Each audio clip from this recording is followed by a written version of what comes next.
এমন এই বেএলেম মানুষের আর কোনো কৌশল আমার জানা নাই যে এর চেয়ে আর সহজ করে কেমনে বোঝানো যায়। এরপর এটার জন্য আরো বড় বড় উলামায়ে কেরামের জন্য অপেক্ষা করতে হবে। আমার ভাইয়েরা, আমার বন্ধুগণ, তাই আসুন, আমার নবীকে আল্লাহ 30 পারা কোরআন দান করেছেন। বলছিলাম আমার নবীর এমন গুণকে নবীর শান বলে, যেই গুণ আর কারো মধ্যে নাই। বলেন দেখি, কোরআন কি আরো কোন নবীর উপরে নাজিল হয়েছে? তাহলে কোরআন নাজিল হয়েছে আমার নবীর উপরে, এটা আমার নবীর শান। জোরে কোন ঠিক কিনা? অধিক পরিমাণ উম্মত, এটা আর কোন নবীকে আল্লাহ দেন নাই। হাসরের ময়দানে কোন নবী উঠবেন, এই নবীর উম্মত 100, কোন নবীর উম্মত 40 জন, কোন নবীর উম্মত 20 জন, কোন নবীর উম্মত 10 জন, কোন নবীর উম্মত 3 জন, কোন নবীর উম্মত 1 জন, কোন নবীর উম্মত 9 জন। মানে কি নবীর কোন উম্মতই নাই? আল্লাহর রহমতে নবী একাই উঠছেন। আমার ভাইয়েরা, তাহলে দেখা যায় অন্যান্য নবীদের উম্মতের অবস্থা এই, আর আমার নবীর উম্মত জান্নাতি কাতারই হবে 80 কাতার, সব নবী মিলাইয়া হবে শুধু 40 কাতার। আমার ভাইয়েরা, এই কারণে আল্লাহর নবী আবার বলেছেন, ও ইডা কইলে তো আপনাদের একটু ফেস লাগবে। قال رسول الله صلى الله عليه وسلم تزوجوا الودود الولود فإني مكاثر بكم الأمم أو كما قال عليه الصلاة والسلام।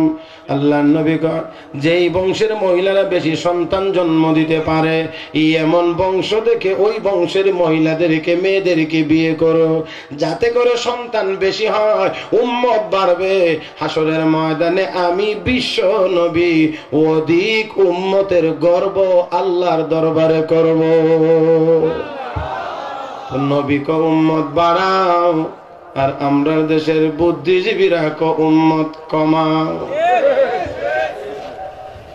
খালি কমাও। আগে ছিল ছেলে হোক মেয়ে হোক, 2টি সন্তান হয়ে যথেষ্ট। এখন দেখি জায়গায় জায়গায় সাইনবোর্ড 2টার বেশি নয়, 1টা হইলে ভালো হয়। মাত্র দেশ স্বাধীন হইল 45 বছর, আগামী 45 বছর গেলে স্লোগান কি হবে? 1টার বেশি নয়, না হইলে ভালো হয়। এর পরের 45 বছর গেলে স্লোগান হবে, দেশের জনগণ দয়া করে বিয়ে শাদীটা না করলেই ভালো হয়। পাগলের এরা রেখো বুদ্ধিজীবী, স্ক্রু বল্টু একটাও ঠিক নাই, সব ঢিলা হয়ে গেছে। এরা যদি বুদ্ধিজীবী করতো, বুদ্ধিজীবী কারে করতো? আল্লাহ তোরা অস্বাভাবিক, আমি অস্বাভাবিক, তোরা স্বাভাবিক, আমি অস্বাভাবিক, তোরা নরমাল, আমিও নরমাল, তোরা অ্যাবনরমাল, আমিও অ্যাবনরমাল। আমেরিকায় এক মহিলার ঘরে একবারে হইছে 9টা, বাংলাদেশে চিটাগাঙ্গে এক মহিলার ঘরে একবারে হইছে 8টা। এই মিয়া মিস কল বুঝেন না? মিস কল কি? মিস কলটা কি? তার মানে আমি তোমার স্মরণ করছি, তুমি একটু কল ব্যাক করো, অথবা একটু তুমি রেডি হও। যে অনেক কাজে অনেক সময় অনেক জায়গাতে লাগে, কখনো কোথাও মিস কল দিলে বোঝা যায় আমি তোমার কাছাকাছি চলে আসছি, তুমি রেডি হয়ে যাও। কথা বুঝেন নাই? এখন আমরা খালি কমাই, আর যারা যারা মনে মনে ভাবে আর তৃপ্তির ঢেকুর তোলে, যদি এই পদ্ধতি ফ্যামিলি প্ল্যান, আমরা তো ইংরেজি করলে খুব খুশি। কথা বুঝেন না? ফাঁকে ফাঁকে দুই একটা ইংলিশ বাইরে দিলে হুজুর শিক্ষিত। ফ্যামিলি প্ল্যান না, বাংলায় কয় পরিবার পরিকল্পনা, আর কিতাবের ভাষায় এটাকে বলা হয় জব্তে তাওলীদ। আমার ভাইয়েরা, যারা মনে করেন আমরা যদি এই পদ্ধতি নিয়ে না আসতাম, এতদিনে দেশে জনগণ কত হইতো, কি পরিমাণ হইতো, এই হইতো সেই হইতো। তার মানে কি আপনারা কি বুঝাইতে চান? আমার আল্লাহ যতগুলি রূহ বানাইছেন সবগুলোকে দুনিয়াতে পাঠানোর জন্য বানাইছেন। আপনি কি বুঝাইতে চান যে আপনি ফিরে রাখছেন, আল্লাহ আর পাঠাইতে পারবে না? নবী এই জন্য হাদিস শরীফে বলেছেন, মা মিন নাসামাতিন কাইনাতিন ইল্লা ওয়া হিয়া কাইনাতুন। আল্লাহ যতটি বানায়, এটা ওই যে গোডাউনে রেখে দিয়েছে, একটারও আল্লাহ এখানে রাখবে না, সব দিবে দুনিয়াতে পাঠাইবে। কাজেই স্বাভাবিক পথ যদি বন্ধ করস, একটা যেই সময় নেবে 8টা করে সাপ্লাই দিব। ওই মিস কল দিয়ে এখানে বুঝাইয়া দিছে, একটা তো নিবে, কেন লাভ পাঠাইবো কে? এই একটা তো নেওয়া লাগবে, একটা সময় 8টা। লন্ডনের টাকা লাগবে খালি দুধের ডিব্বা কিনতে কিনতে। সব টাকা শেষ হবে, খালি দুধের ডিব্বা কিনা। কাল্লা কয় আমার গোডাউন ভরে দিতেছে, কারণ আমারটি তো আমি রাখবো না, সাপ্লাই দিতেই হবে। এই জন্য আল্লাহ মাঝে মাঝে 8টা 9টা দিয়ে দেখা দে, তোরা যেরকম অস্বাভাবিক আমিও অস্বাভাবিক করব, আর যদি তোরা স্বাভাবিক তাহলে আমিও স্বাভাবিক। আমার ভাইয়েরা, তাহলে আসুন, উম্মত বেশি, উম্মত বেশি, উম্মত সব সময় সন্তান যেমন বাবার গুণগান গায়, বর্তমান পৃথিবীর 200 কোটি উম্মত কম হোক বেশি হোক আমার নবীর গুণগান গাইতে আছে।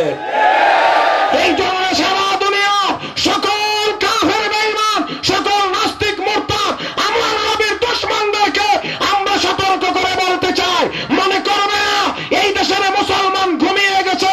কোন নাস্তিক মুরতাদ, কোন কুলাঙ্গার আমার নবীকে যদি গালিগালাজ করো, আমার নবীর বিরুদ্ধে কথা বলো, এই দেশের কোন মুসলমান নবীর রূহানি সন্তান আর ঘরে বসে থাকবে না।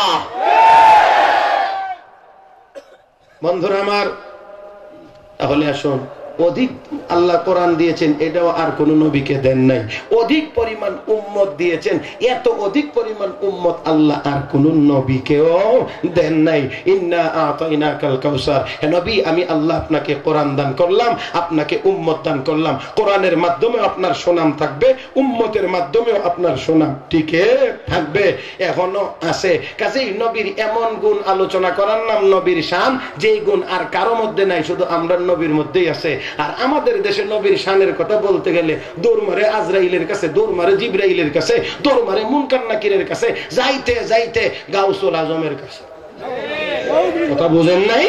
এই জন্য আমি বলি, এক বেটা বলে কারবালার ওয়াজ ছাড়া আর কোনো ওয়াজই জানে না। কোন বেটারে এক জায়গায় বিষয় দিছে, সূরা ইখলাসের তাফসীর করুন লাগবে।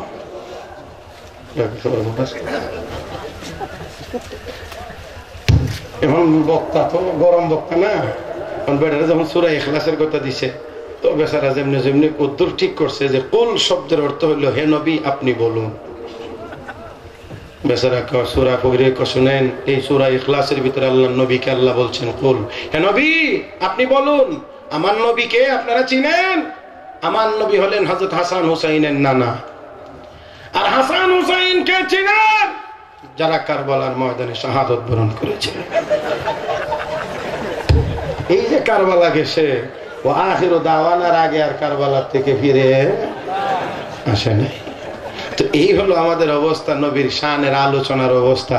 শুরু হয় নবীর নাম দিয়ে, শেষ গিয়া হয় কার আলোচনা দিয়ে এই খবরও নাই। কিন্তু জিকির শুনলে বোঝা যায় শানের চালক এরা রেজিস্ট্রি করে লিয়ে করছে, আর কেউ যেন বলতে পারবে না। কাজেই এমন নয়, আসুন আমার নবীর শান আলোচনা করব, সকল উম্মত আলোচনা করলেও আমার নবীর শানের আলোচনা শেষ হবে না। অতএব এখানে আপনি আর আমি বাগাবাগির দরকার নাই, আসেন আমরা ঐক্যবদ্ধভাবে আমার নবীর শানের আলোচনা করি। আল্লাহ আমাদের সবাইকে তৌফিক দান করুন, আমিন।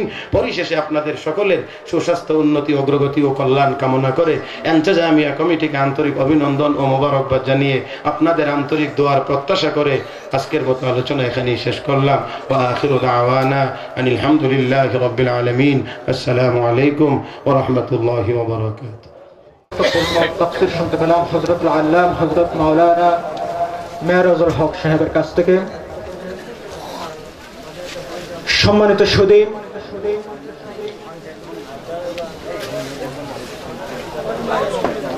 আমরা এমন এক দেশে বসবাস করতেছি যেই দেশে কয়েকদিন পর পরই নাস্তিক মুরতাদরা মাথা অনেক উঁচু করতেছে, কিন্তু আমরা মুসলমান কোথায় আছি?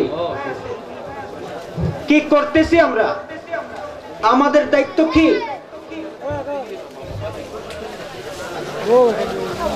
এতগুলো মুসলমান থাকতে 90% মুসলমানের দেশে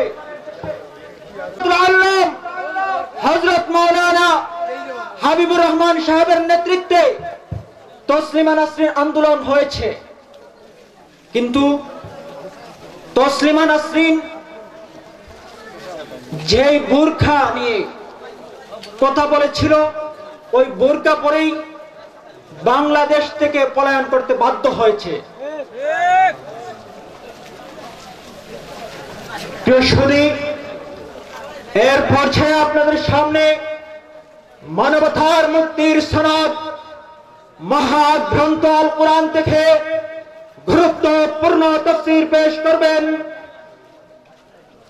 আন্তর্জাতিক খ্যাতি সম্পন্ন মুফাসসিরে কুরআন, বাতিলের বিরুদ্ধে বলিষ্ঠ কণ্ঠস্বর, মিষ্ট ভাষী বক্তা হযরতুল আল্লাম আলহাজ হযরত মাওলানা নুরুল আমিন আল ফরিদি সাহেব, যাত্রাবাড়ি, ঢাকা। হযরতুল আল্লাম আলহাজ হযরত মাওলানা নুরুল আমিন আল ফরিদি সাহেব, যাত্রাবাড়ি, ঢাকা। হযরতকে তার মহামূল্যবান তাফসীর পেশ করার জন্য রামদানা এলাকাবাসীর পক্ষ থেকে উদারত আহ্বান করছি। হযরতের বিষয় আহলে সুন্নাত ওয়াল জামাতের পরিচয়।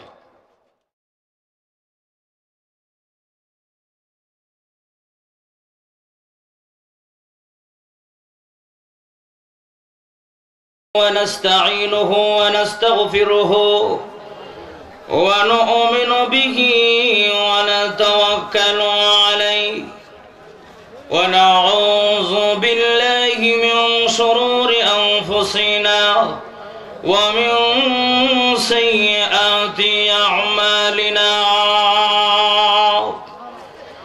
من يهده الله فلا مضل له ومن يضلله فلا هادي له ونشهد أن لا إله إلا الله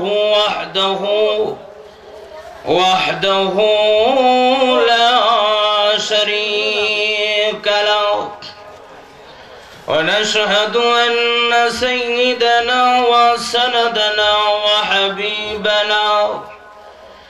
وحبيب ربنا ومولانا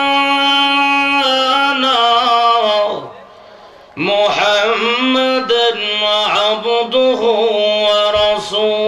ورسوله الذي أرسل إلى الناس كافة بشيرا ونذيرا وداعيا إلى الله بإذنه وسراجا منيرا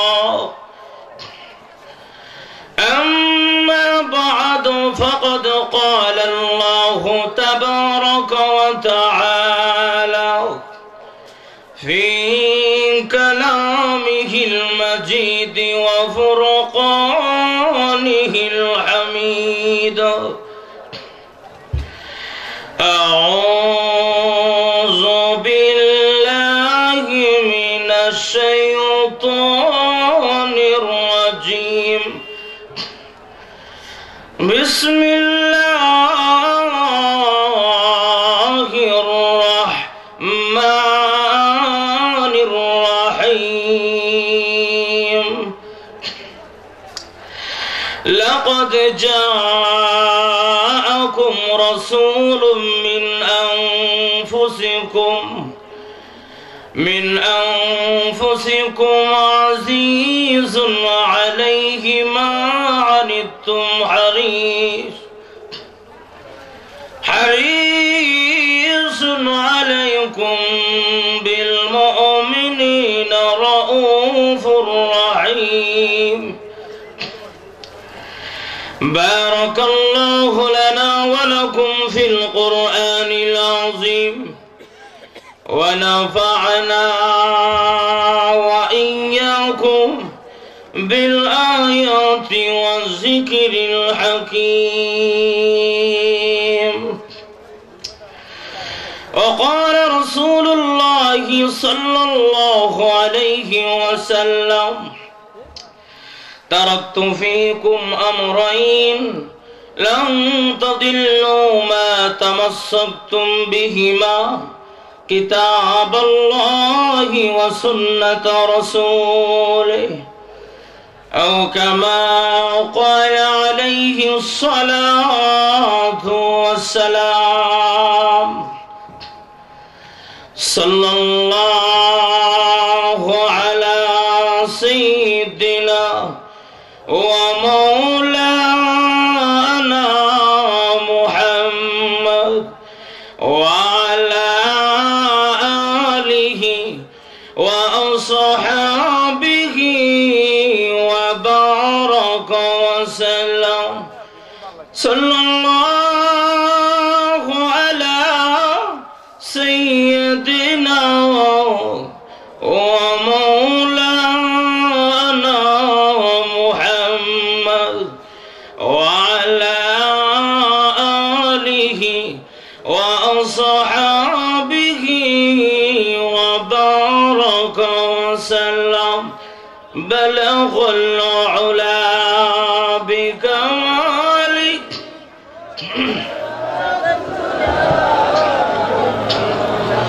حسنة جميع خصاله صلوا عليه وآل इलाही दिखा दे हमें दियारे मदीना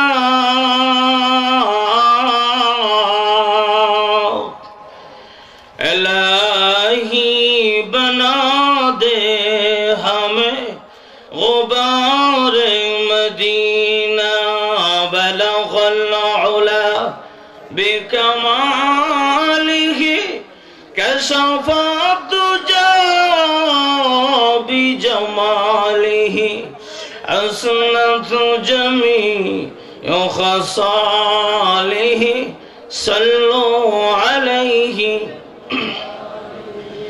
لا إله إلا الله لا إله إلا الله জোরে বলেন ইমানি আওয়াজ বলেন জোরে জোরে লা ইলাহা ইল্লাল্লাহ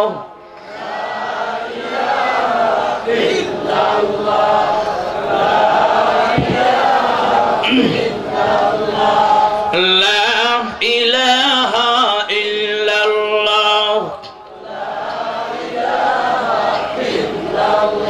গাড়ি চলে না ড্রাইভার ছাড়া ঠিক না গাড়ি চলে না ড্রাইভার ছাড়া বিমান চলে না পাইলট ছাড়া মানুষ চলে না রূহ ছাড়া পৃথিবী চলে না আল্লাহ ছাড়া আল্লাহ ইলাহা ইল্লাল্লাহ জোরে লা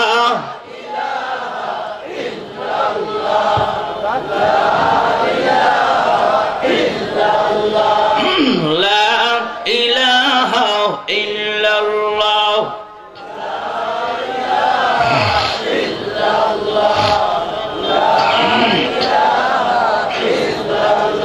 لا إله إلا الله محمد رسول الله صلى الله عليه وسلم সিলেট জেলার অন্তর্গত রামদানার উদ্যোগে তাফসিরুল কোরআন পরিষদের উদ্যোগে আয়োজিত 2 দিনব্যাপী 17তম তাফসিরুল কোরআন মহাসম্মেলনের আজকের সম্মানিত সভাপতি মহোদয় জনাব হযরত মাওলানা নুরুল ইসলাম সাহেব মহিষপুরি, হযরত মাওলানা কামরুল ইসলাম সমীরউদ্দিন সাহেব মিরেরচরি, মুআজ্জাজ মুকাররম নবীজির কলিজার টুকরা উলামায়ে কেরাম, মুরব্বিয়ানে আযম, নওজোয়ান ভাইরা, কচি কাঁচা মাসুম বাচ্চারা, বাসা বাড়িতে পর্দার অন্তরাল অবস্থানরত শ্রদ্ধেয় মা বোনেরা, মহান আল্লাহ রাব্বুল আলামিনের দরবারে অসংখ্য অগণিত নিয়ামতের শুকর আদায় করছি যে মহান রব্বুল আলামিন অত্যন্ত দয়া করে, মায়া করে, মহব্বত করে, ভালোবেসে আমাদের সকলকে তাফসিরুল কোরআন মহাসম্মেলনে আসার বসার তৌফিক দান করেছেন। এজন্য আমরা সকলেই শ্রদ্ধাজড়িত কণ্ঠে আবেগ আর মহব্বতের সাথে হৃদয়ের গহীন কোণ থেকে ঈমানের আওয়াজকে উঁচু করে বলিষ্ঠ কণ্ঠে সকলেই একসাথে জানায় আলহামদুলিল্লাহ। ভাইয়ারা আমার, বৃষ্টি বাদলের দিনেও যে আল্লাহ পাক বসার ব্যবস্থা করে দিয়েছেন, এই শুকরিয়া সেজদা দিয়ে আদায় করলেও শেষ হবে না। হুজুর বলেন ঠিক কিনা? আল্লাহ পাক রব্বুল আলামিন আমাদেরকে আকাশ প্রতিকূল ছিল, অনুকূল করে আল্লাহ পাক বসার ব্যবস্থা করে দিয়েছেন। আমি আজকে কল্পনা করি নাই আজকে রমজানের মাহফিল হবে, তারপরও যে আল্লাহ পাক ব্যবস্থা করে দিয়েছেন। আমরা আসলে এই মাহফিলে কেউ আসতে পারি নাই, আমাদেরকে নিয়ে এসেছেন কে? আল্লাহ পাক যাকে বেশি মহব্বত করেন, ভালোবাসেন, পছন্দ করেন, তাকে আল্লাহ পাক মহব্বতের রশ্মি লাগায়া মাহফিলে নিয়ে আসেন। আল্লাহ পাক যাকে বেশি মহব্বত করেন, ভালোবাসেন, পছন্দ করেন, তাকে আল্লাহ পাক রব্বুল আলামিন মহব্বতের রশ্মি লাগায়া মসজিদে নিয়ে যায়। তাহলে বোঝা গেল আমরা কেউ আসি নাই, নিয়ে এসেছেন কে? আল্লাহ পাক যেহেতু নিয়ে এসেছেন, আমরা সকলেই মহান মালিকের দরবারে আখিরি মোনাজাত পর্যন্ত আবেদন জানাবো যেন আল্লাহ পাক রব্বুল আলামিন আজকের মাহফিল কামিয়াবি দান করে, সফলতা দান করে, যেন আল্লাহ পাক কঠিন কিয়ামতের ময়দানে এই মাহফিলকে নাজাতের ওসিলা বানায় দেয়। সকলে বলে আমিন। ভাইয়েরা আমার, আপনারা যে কষ্ট করে বসা আছেন বৃষ্টির দিনেও, আল্লাহ পাক এটা আমাদেরকে এনেছেন। এই আসলে এই যে আল্লাহ পাকের অনুগ্রহ, এটা অবশ্যই আল্লাহর একটা নিয়ামত। যারা বলেন ঠিক কিনা? আল্লাহ পাকের নিয়ামত আল্লাহ দিয়েছেন। কোন মানুষ যখন আল্লাহর নিয়ামতের শুকর আদায় করে, আল্লাহ খুশি হয় না বেজার হয়? খুশি হয়। সকলেই আমরা জানি মানুষ যখন মানুষের কৃতজ্ঞতা আদায় করে তখন মানুষও কি হয়? খুশি হয়। এক্সাম্পল স্বরূপ আপনি একজনকে একটা জিনিস দিলেন, তখন সে সঙ্গে সঙ্গে বলল জাযাকাল্লাহ ফিদ দুনিয়া ওয়াল আখিরাহ, আল্লাহ আপনাকে দুনিয়া এবং আখিরাতে জাযা প্রতিদান দান করুক। অটোমেটিক মন ভালো হয়ে যাবে। যেরকম ঠিক কিনা? মসজিদে নববীর পাশে বিশ্ব নবী রাহমাতুল আলামিন মসজিদে নববীর পাশে বসা সাহাবায়ে কেরামকে নিয়ে উনি দ্বীনি আলোচনা করছিলেন, দ্বীনি তালিম দিচ্ছিলেন। এই মুহূর্তে একজন ভিক্ষুক সালাম দিল, আসসালামু আলাইকুম ইয়া রাসূলুল্লাহ, আমি অসহায়, আজকে 3 দিন যাবত আমার চুলায় আগুন জ্বলে না, মেহেরবানি করে কিছু দেন, আমাকে দিলে উপকার হবে। আল্লাহর রাসূল তালিম বন্ধ করে বললেন, ও সাহাবী, পাশে একটা থলি আছে, ব্যাগ আছে, এই থলি থেকে, ব্যাগ থেকে ভিক্ষুককে একটা খেজুর দিয়ে দাও। জোরে বলুন সুবহানাল্লাহ। যখন ভিক্ষুক একটা খেজুর দিয়ে দেওয়া হয়, এই ভিক্ষুক একটা খেজুর পেয়ে সন্তুষ্ট হয় নাই, খেজুরটি হাতে নিয়ে ঢিল মেরে ছুঁড়ে অনেক দূরে ফেলে দিয়েছে। জোরে বলুন নাউজুবিল্লাহ। তাহলে কি বোঝা গেল? সে কি আল্লাহর শুকর আদায় করলো নাকি নাশকর করলো? নাশকর করলো। আল্লাহর নবীর মন খারাপ হয়ে গেছে, নবীর মন খারাপ হয়ে গেছে। সাহাবায়ে কেরাম বলেন, ইয়া রাসূলুল্লাহ, এখন পারমিশন দেন, ওই ভিক্ষুকের বডিটিকে মাথা বিচ্ছিন্ন করে দিব। আল্লাহর রাসূল বলে, থামো থামো, আমি তো রহমতের নবী, আমি গজবের নবী না। জোরে বলুন সুবহানাল্লাহ। আমি এলাকার নবী নয়, দেশের নবী নয়, আমি সারা পৃথিবীর নবী। জোরে বলুন সুবহানাল্লাহ। কে বলেন? আল্লাহ কোরআনে বলেন, আছে না? ওয়ামা আরসালনাকা ইল্লা রাহমাতাল লিল আলামিন।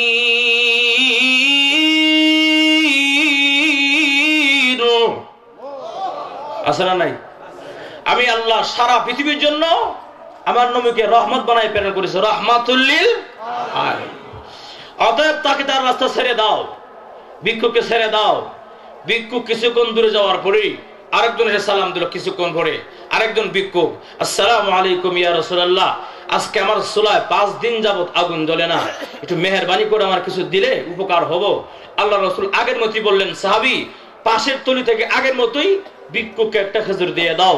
যখন ভিক্ষুককে একটা খেজুর দিয়ে দেওয়া হয়, এই ভিক্ষুক একটা খেজুর হাতে নিয়ে এত খুশি। জোরে বলুন সুবহানাল্লাহ। আল্লাহর শুকর আদায় করলো। শুকর আদায় করি শেষ নয়, এই খেজুর হাতে নিয়ে কপালে লাগায়, নাকে লাগায়, বুকে লাগায়, চুম্বন করে আল্লাহর নবীর হাতের খেজুর। জোরে বলুন সুবহানাল্লাহ। শুধু শেষ নয়, ভিক্ষুক নবীর জন্য 2টা হাত তুলে দোয়া করতেছে। জোরে বলুন সুবহানাল্লাহ। প্রভু, হ্যাঁ প্রভু, তোমার বিশ্ব নবী রাহমাতুল লিল আলামিন আমাকে একটা খেজুর দিয়েছে, এই খেজুরের দাম কত বেশি, আল্লাহ আমার দেওয়ার মতো কিছুই নাই, অসহায়, আমি তোমার বন্ধুর জন্য দোয়া করি, আল্লাহ মেহেরবানি করে গো তোমার বন্ধুকে সুদীর্ঘ নেখায়াত দান করো। ভাইয়ের আমার, আল্লাহ নবীর মন খুশি হয়ে গেছে। জোরে বলুন না সুবহানাল্লাহ। ভিক্ষুক চলে যায়, মোটামুটি ভালো দূরে চলে গিয়েছে, কিছুক্ষণ